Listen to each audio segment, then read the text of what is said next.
Welcome to Safety Experts Talk. Visit our website at creativesafetysupply.com/podcast for links and transcripts.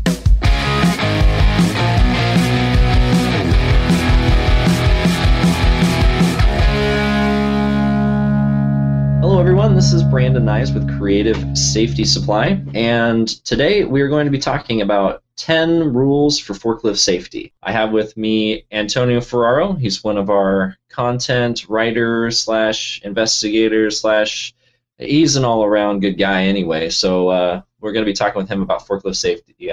Antonio, say hi today. Hey everybody. So forklift safety, this is something that applies to any facility that has a forklift.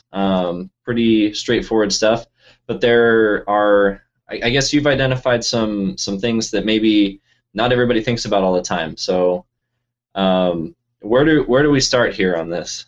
I just feel it's an important topic to bring up. It doesn't seem like it gets addressed enough.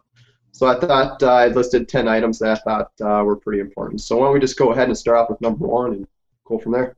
All right, sounds like a plan. So your first point of concentration here is go a safe speed.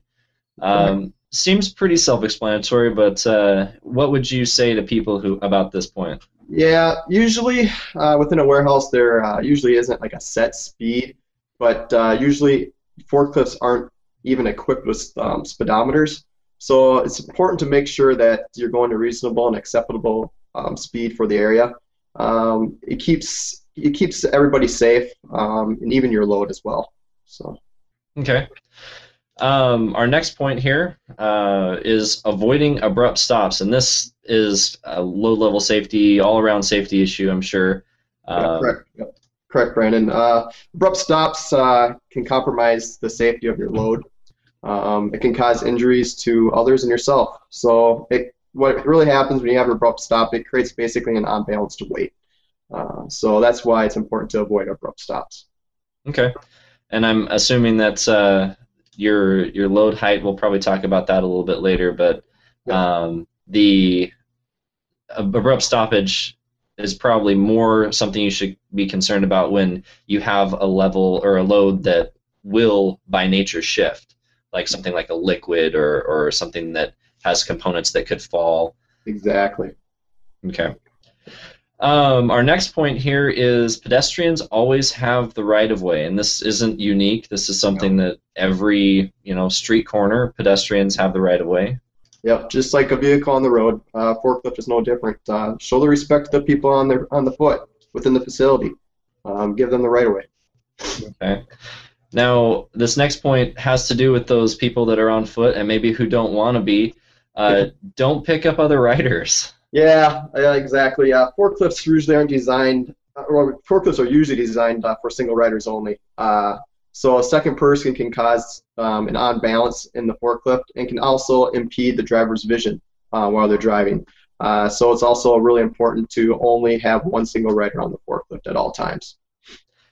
And I'm assuming this goes for not only the cab portion of the forklift, but on the forks or load as well. Absolutely. Yeah, exactly. All right. So the next one here is be aware of the fork position.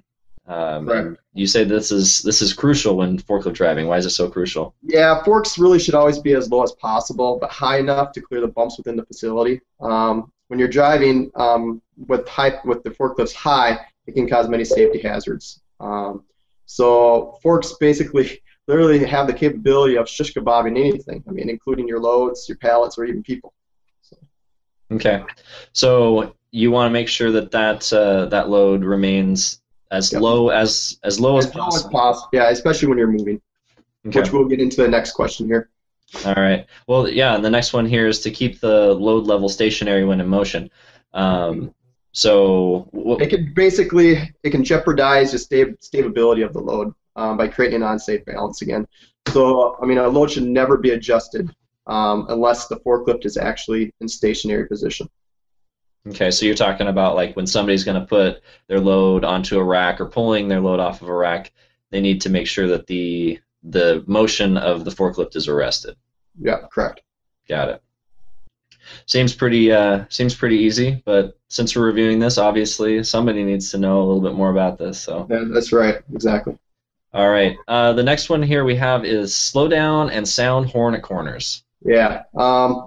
Many facilities have mirrors up in the corners of the rafters. So it usually shows you, what's coming around the corner. But just like all mirrors on cars and everything, sometimes you don't see everything. There's blind spots. So you always want to make sure you sound your horn around the corner, because you just never know what forklift's coming around the corner, or what person could be walking potentially around the corner. Sounds straightforward to me. Yeah. The next one is also one of those kind of general rules of the road thing. Keep right. Yep, just like you keep right with your vehicle, you keep right with your forklift. Many times there's other forklifts and people that are utilizing the other lane. So, I mean, it's important to just stay on the right side. If you don't, it creates a higher possibility for a injury, an incident. Okay. And in most facilities, they're obviously going to have forklift driving lanes and things like that. Yeah, there'll be like floor markings and everything like that to determine, what side you should be on. Good. All right. So there definitely should be some markings. Not all the time, but there should be. The next one here is to watch out for blind spots, and this is going to vary from facility to facility. Yeah, it's unfortunate fact, but most facilities do have blind spots. So it's important to know your blind spots and use caution. It may be a really good idea to maybe set up some visual signs in specific areas where these blind spots are, so that when you do get close to them, or that way you know where they're at, you can visually see them and know. Sure. For facilities that might have adjusting inventory or pallets that come and go that create blind spots, what would you recommend for facilities like that? So, like when there's a lot of traffic, you're saying, in those areas, or? Well, for example, I have a pallet that is 6 or 8 feet tall, and I set it down in an area, and that pallet now is an obstruction and creates a blind spot that otherwise wouldn't be there. What would you recommend? Yeah, maybe some like floor markings in that area, potentially. Okay. Because it's a nice, so you can visually see the situation that you're talking about. Gotcha. Okay. All right, and then the last one we have here is to keep alert to the floor condition. This is, it brings up the same kind of point. This is often overlooked, I think, by many drivers. Spills happen, hazardous spills, or even box full of parts. This can cause your forklift to slip, slide, can cause tippage of your load, or even your forklift. So drivers should really always be aware of the floor conditions around them. All right, just being in general aware. Yes. And that seems to be kind of the common theme among all of these steps, is basically you just want to kind of use your brain, figure out exactly what's going on around you, and don't rest on your laurels. Be more proactive in how you operate a forklift, because I mean it's just like a vehicle or heavy machinery or anything where you could really hurt yourself, you could hurt other people, you could ruin product. There's a lot that could happen just by your simple lapse of judgment. Yeah, that's absolutely true, Brandon. You just want to make sure you're alert, know your surroundings, and you'll be safe.